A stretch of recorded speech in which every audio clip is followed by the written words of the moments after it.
Hi viewers, আজকে আমি আপনাদেরকে দেখাবো সেমাই দিয়ে ভিন্ন ধরনের একটা রেসিপি। তার জন্য এখানে দেখেন পেঁয়াজ কুচি, আগে থেকে সেদ্ধ করে রাখা আলু এবং কাঁচামরিচ কুচি, কাঁচা লঙ্কা কুচি রেখে দিয়েছি।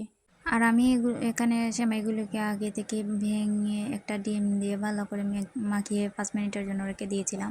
তারপরে এখানে সবগুলো উপকরণ দিয়ে ভালো করে মাখিয়ে নেব।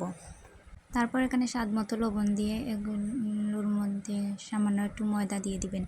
দিয়ে এগুলোকে ভালো করে মাখিয়ে আপনারা আপনাদের ইচ্ছে মতো শেপ দিয়ে বিভিন্ন ধরনের শেপে বানিয়ে নিতে পারেন। আপনারা আপনাদের ইচ্ছা মতো দেবেন। আমি দেখেন শেপ দিয়ে নিয়েছি হাত দিয়ে। তারপর আমি একটা কড়াইয়ের মধ্যে একটু তেল দিয়ে ভালো করে গরম করে তেলগুলোকে ভালো করে গরম করবেন। তারপর চুলার আঁচ কিন্তু মিডিয়াম টু হাইয়ে রাখবেন।